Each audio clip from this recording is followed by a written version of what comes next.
There's so much when it comes to working as a police officer that you can experience. So I'm very glad that Clee Tilman, someone who's been on the job for 20 years, has come on the channel to give advice to those interested in the profession or those of you who are new to it on just how to navigate what happens outside of the department, but we also talk about what happens within the department. Here's my interview with 20-year police veteran and host of the Black and Blue podcast, Clee Tilman. All right, well, Coach Clee, in a video we collaborated on earlier this year entitled Should I Be a Cop or Not? I'll never forget you saying in your part of the video that working as a police officer was being part of the best show on earth. Do you still believe that? And I want you to elaborate more on why someone, in your opinion, should join law enforcement if they're interested in it. Oh yeah, I still believe it. It's a ticket to the best show on earth because not everyone gets to do this every day. Like I said in other podcasts before, also and on my mind, that it's a calling. Once you're called to do this job to serve, the day is different. Some days are boring. Some days things never happen, and some days they just go like this, and it's nonstop. And in the moment, you got to piece it all together. You got to be able to think as clearly as you can. You got to be able to compartmentalize to make sure that you're organized on certain situations, paperwork, events. And then not only that, you get to help people, whether they believe it or not. And in the process, you get to help yourself because helping people, you're the one that stands between a total disaster and total chaos. And sometimes you could be the equating factor to actually bring some sort of normality to the situation, whether it be some sort of burglary, whether it's a fatal car accident. It's a tragedy that you get to be there to help put the pieces back together in a situation. Some things are very good too. We get to go to events where, the local grocery store is having a get together in the parking lot and you show up and everyone's thanking you just for showing up, for the praise. They have questions for you. It's the best show on earth. You get to see all the good, all the bad, and get to put it all together, and you get to experience it firsthand. Wow, well said. And I always like to remind people, and I had to remind myself of this when I was on the job. Like, if you receive compliments or you do something good, don't go out there talking about what you did well, but also take compliments to the heart, not to the Yeah. head. Because if you let your head start to run the show, your ego and Oh yeah. you're in it for the wrong reasons at that point. You really got to be in it for the people. You've been on the job now for 20 years. So Right. a lot of my audience are people who are interested in getting into law enforcement or newer to the job. Mm-hmm.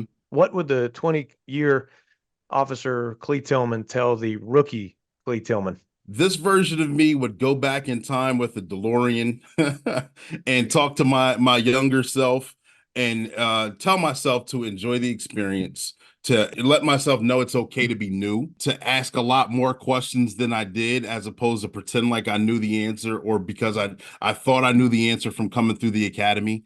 To go out on more calls or go out or ride with different styles of officer, whether I thought I liked that individual or not, just so I could see a different way of policing from a different perspective, see how different officers work, see how they talk with people, see how they handle their reports. If I could go back, I would have told myself to do that. I would have also told myself to go back and read more reports from other people as well. As boring as that sounds, Good advice. understanding, yeah, understanding how others craft a report, understanding what verbiage they use, understanding what is appropriate, what's not. And also for calls that don't come in that often, you could go back and read. Let's just say you work in an area that doesn't have a lot of, just say, robberies or something. You could go back and read as many robbery reports as you can and see, they got the call and they were here, they set up a perimeter here, or they got this description here, they went to this location, they knew what people to ask you. You learn that just by reading what other officers did.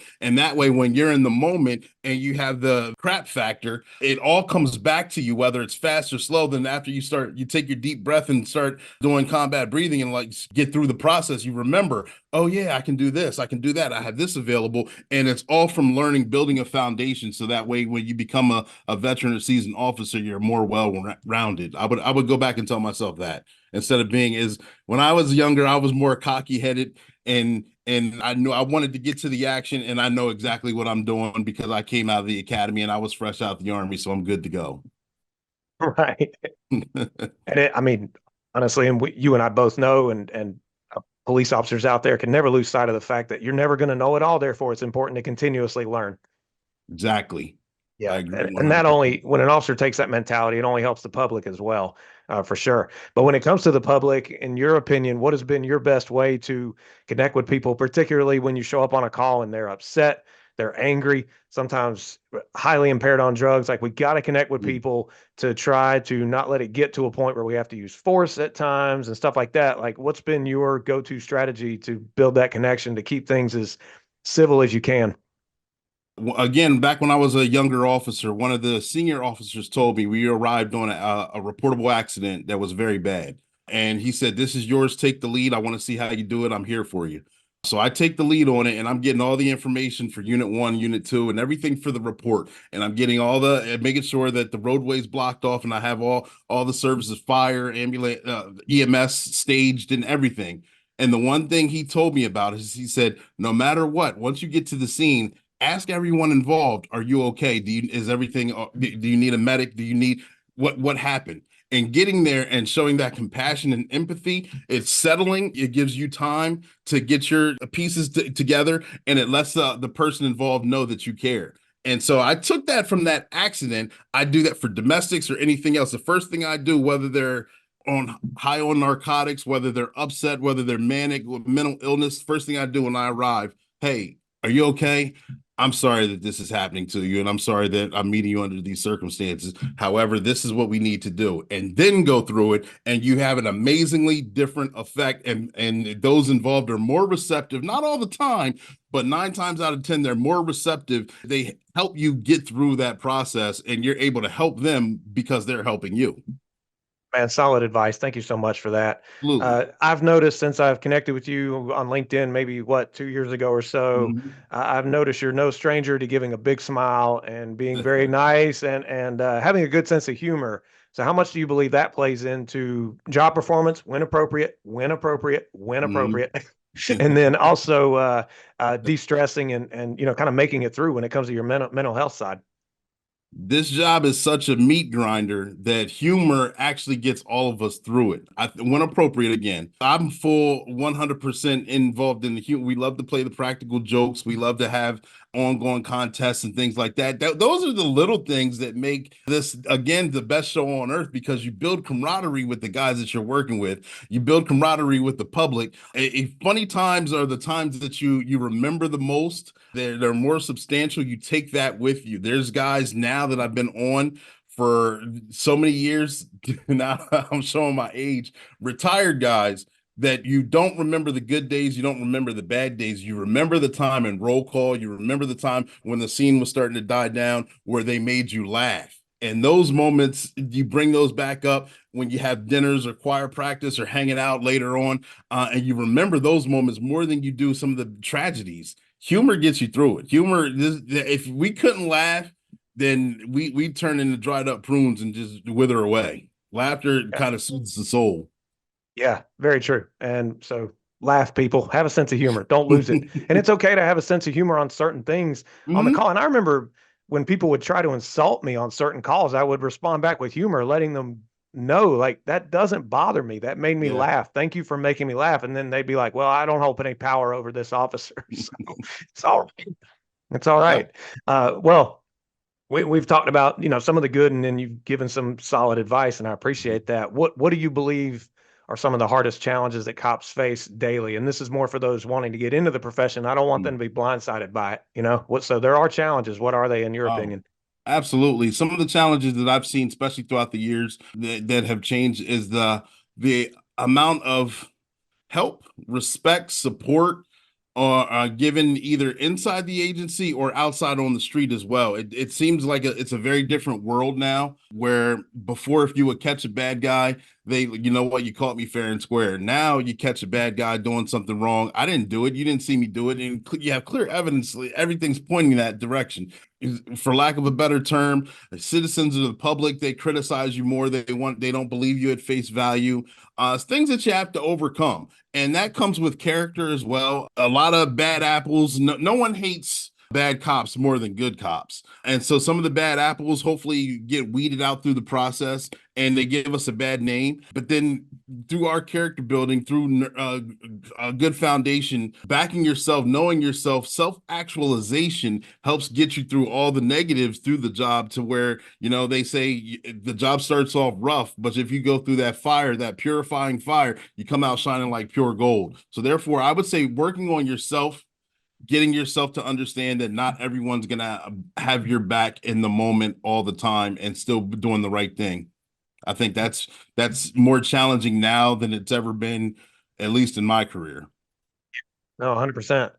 So when it comes to additional challenges, particularly that a person will face on the outside when responding to difficult calls, such as dangerous situations Mm-hmm. and split-second decisions, that kind of thing that an officer has to make and encounter, what's helped you over the last 20 years in your job performance regarding the high stress encounters?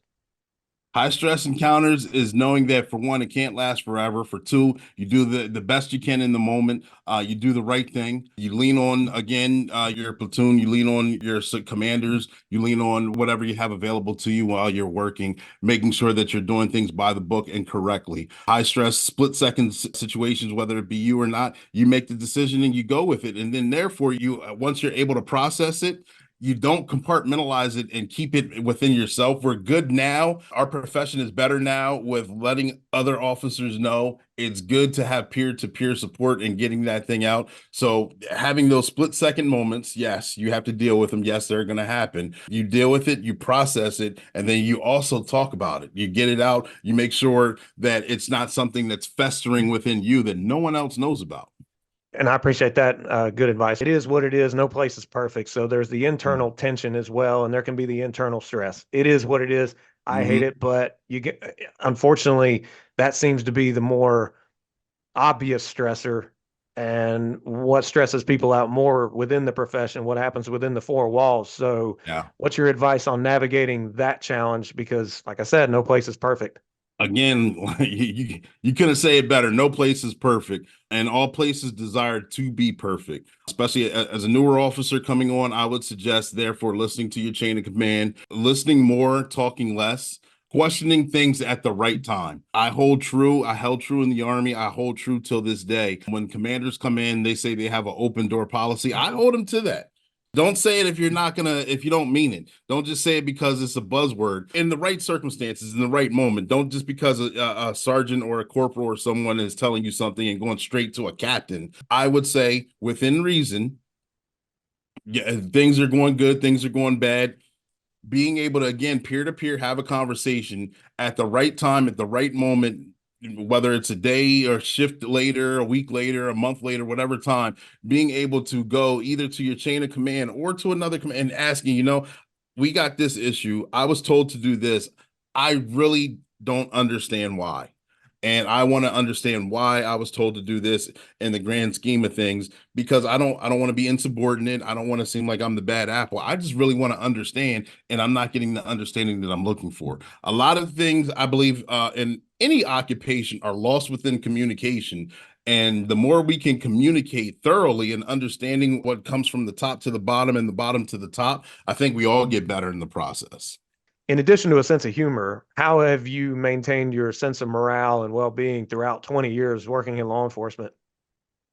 It's the relationships that I built while on the job and relationships that I still nurtured of those who were not in law enforcement and those friendships that I picked up along the way as well. I think relationships are key. You get burned out seeing the same faces, dealing, having the same conversations with your guys. You love your guys, but sometimes you need to get away. You start getting into a mindset where it's a us against them mentality, and then it's nice to step away. For me, my morale hanging around guys who are not in law enforcement and getting a different perspective. Going out for Monday Night Football, grabbing wings, and just having a basic conversation, learning how another person can see a different situation, like, and they're not wrong. You just a picture that comes to mind. And I hate to get off topic. I'm sorry, but Of course. when I'm standing on this side of the table, and I have a friend who's standing on that side of the table, and I'm looking at the number 6 on the table, and across the table, my friend's looking at the number 9.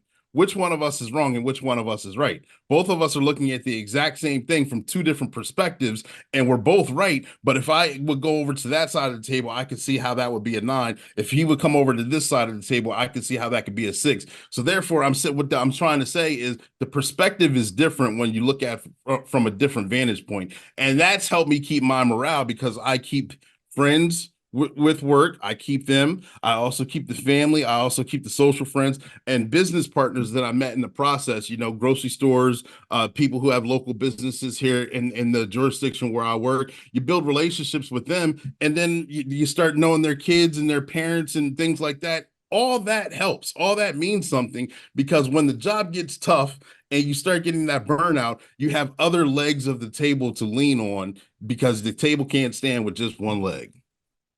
Amen to that. And people need people, and we need the right people. So foster those relationships for that are with good people. And I'm not saying be rude to the negative Mhm. people, but we don't want them to bring us down, which is all too easy in law enforcement. All too easy. Absolutely. Yeah. Well, if anyone's listening to this and they happen to be working as a police officer and they're just in a bad place, whether it's wondering whether or not they got into their career for the right reasons or they can do this, but yet at the same time they've been on or they've been on the job for a while Mhm. and now they're just either going through that burnout or not in a good place because we know how bad Mhm. it can get for some. What encouragement do you give them? First, if you're not in a good place, immediately talk to somebody before things get worse. They're going to get worse if you let them fester. Talk to somebody, reach out to it can be anonymously, whatever. If you're not in a good place, get out of that dark place immediately. I think you guys know what I'm alluding to. Therefore, other that burnout days and things like that, just like with any kind of weightlifting routine, any kind of athletics, sports, basketball, hockey, anything, when the team plateaus or a team is not doing anything better, get back to the basics. Why did you get in this profession? Who do you want to help? What is it doing for you? What are you doing for your community? Get back to the basics and write it down if you need to, the good, the pros, and the cons. And if the cons outweigh the pros and you've made a decision and you got to skedaddle and do something else, that is okay because that's a decision that you would make and it's for betterment of you. But if you write down those pros and cons and you're like, you know what, I'm just going through a bad moment right now. I'm mad at the sergeant who I'm working with. I'm mad at the command staff. I'm mad at a person on an incident that happened a couple shifts ago. But then, I can get over it. I can phase through it. And this is why I did it because, you know what, as a little boy, I remember it was a calling for me because I wanted to help or I wanted to be a difference or I wanted to be that change. If that's still in you, it is still there. Sometimes it does get knocked down, but like in a boxing match, you got to keep up and keep punching. Man, well said. Very well said. Well, in addition to law enforcement, working full time now, 20 years on the job, you run a podcast, a book publishing company, you're a life coach, and you have an animated cartoon that you run. I mean, please explain all that you do, and you're doing a great job of Thank you. going Thank you. about all these things. But how do you find the time for all that? Oh man, the same 24 hours that's in the day for everyone else. I know. I Yeah. don't think I actually find the time. I actually love doing it. Again, it's a getaway for me. It's a morale booster for me because I can decompress while I'm doing. I love podcasting. I love putting that information out there. The cartoons, they're fun to do, and it gives me again another reason to most of the voices you hear on the cartoons are guys that I work with or guys that I know that are in law enforcement. So it's another way of connecting, and it's a lot of fun doing that. What's Uh, the name of the show? Sergeant B Safe's cartoon. He's got his own YouTube channel. So Okay. Yeah. please make sure you guys check that out. Thank you. The Yeah, name of the absolutely. show But is Black. I'm sorry. no, keep going. I didn't want people to go, well, what's this show he's talking about? So anyway, keep going. What you were saying though. The podcast where I do the interviews is called Black and Blue. That's on YouTube and LinkedIn as well.